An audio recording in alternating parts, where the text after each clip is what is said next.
குருடன்னா என்ன தெரியுமா? வெளிச்சம்னா இன்னானே தெரியாது. தூங்குனா கூட கண்ணை மூடிட்டு மறுபடியும் திறந்து வெளிச்சத்தை பார்ப்போம். ஆனால் இந்த குருடுன்றது என்னன்னா அவ்வளோதான், ஒன்ஸ் ஃபார் ஆல். கண்ணு தெரியாதவங்கள பார்த்துருக்கீங்களா? அவங்களுக்கு கண்ணு இருக்கும் ஆனால் பார்க்க முடியாது. ஆண்டவர் இருப்பார் ஆனால் தென்பட மாட்டார். ஆலயத்துக்கு வருவோம், பிரசன்னத்தையே உணர மாட்டோம். வசனம் கேட்போம், இருதயம் அப்படியே மரம் மாதிரி இருக்கும். அப்படின்னா நான் குருடாயிட்டேன்னு அர்த்தம். சொரணையே இருக்காது. குஷ்டரோகிக்கு தோலில் என்ன பண்ணோம்? கொதிக்க கொதிக்க ஊற்றினாலும் சொரணையே இருக்காது.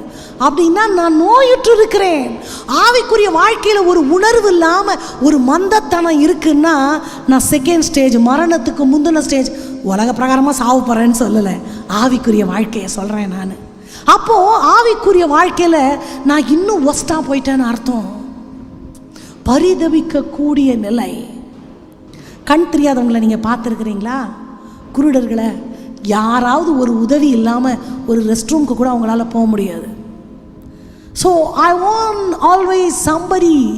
நான் புலம்புறதுக்கு எனக்கு ஒருத்தர் வேணும், நான் அழுகிறதுக்கு ஒருத்தர் வேணும், எனக்கு டைம் பாஸுக்கு ஒருத்தர் வேணும், நான் இங்கே கொட்டணும், என் குப்பையெல்லாம் கொட்டணும், எல்லாத்துக்கும் ஐ நீட் சம்படி ஆல்வேஸ்.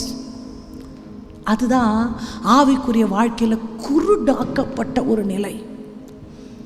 2 கண்களும் பிறவியில் குருடானவர்கள் வாழ்க்கையில் 80% சந்தோஷத்தை இழந்திருக்கிறாங்களாம்.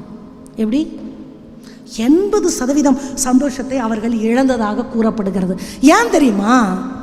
இந்த மனுஷனாக பிறந்த இந்த கண்ணு, வாய், சிந்தனை, இருதயம், சரீரம், இது எல்லாமே இந்த உலகத்தை எந்த அளவு நான் என்ஜாய் பண்ண முடியுமோ ஐ வாண்ட் டு என்ஜாய். எனக்கு பிடிச்சதெல்லாம் பார்ப்பேன், எனக்கு பிடிச்சதெல்லாம் சாப்பிடுவேன், எனக்கு தோணினா அதை நான் அபகரிச்சுக்கணும். நிறைய லேடிஸ் இருக்கிறோம், ட்ரெஸ் எடுக்க கடைக்கு போகிறோன்னு வைங்களேன், கண்ணுக்கு ஃபஸ்ட்டு எது அட்ராக்ஷனாக இருக்கோ அதை தான் ஃபஸ்ட்டு தொடுவோம். நம்ம கண்ணுக்கு பிடிச்சிச்சின்னா நமக்கு பிடிச்சிடும். அது யார் நல்லா இல்லைன்னு சொன்னாலும் எனக்கு பார்த்தோன்னே ரொம்ப பிடிச்சிச்சிப்பா. ஆமாவா? ஏதேன் தோட்டத்தில் அந்த பழம் எப்படி இருந்துச்சான்? பார்வைக்கு இன்பமும், 2வது தான் புசிப்புக்கு நலமும். ஃபஸ்ட்டு எதுக்கு தான்? ஃபஸ்ட்டு ப்ரிஃபரன்ஸ் கண்ணுக்கு தான். இந்த கண்ணு அப்படியே தேடும், அப்படியே எந்த கலர் அழகாக இருக்குது, எந்த கலர் அப்படியே கண்ணை பறிக்குது, அப்படி தேடும் அந்த கண்ணு. அதுக்கு சாப்பாடு வேணும்.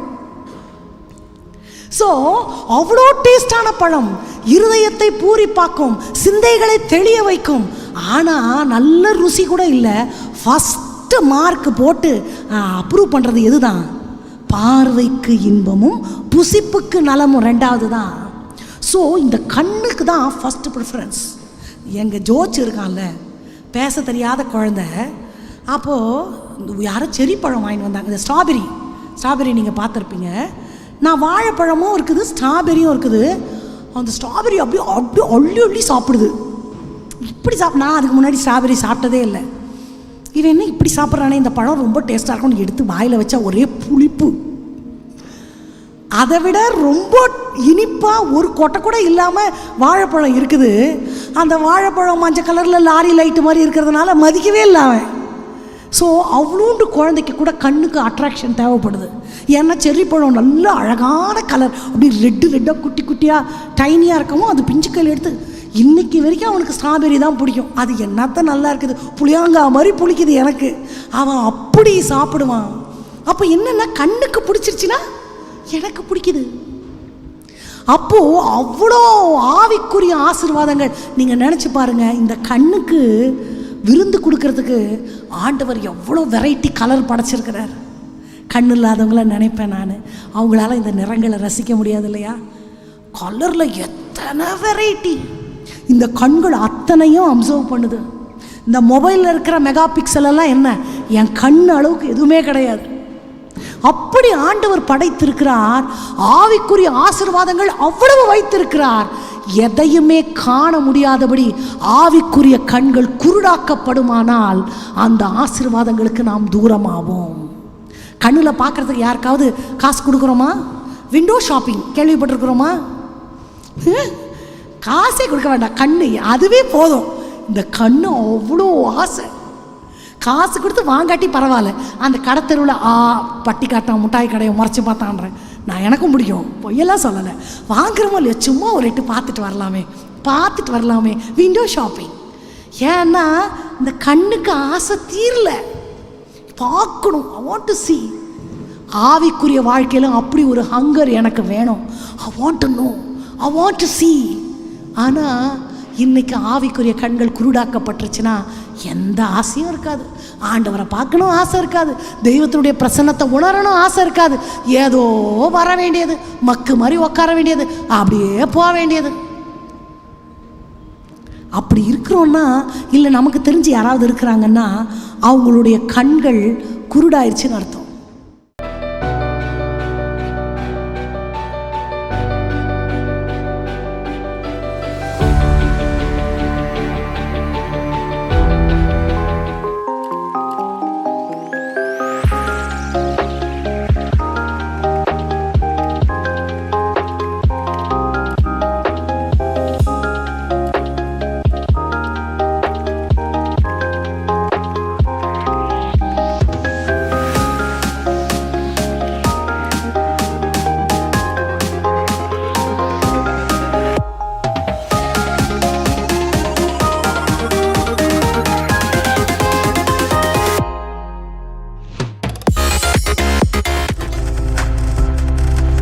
நீங்கள் பார்த்து கொண்டிருப்பது உங்கள் ஜாய் டிவி. உங்கள் துக்கம் சந்தோஷமாய் மாறும்.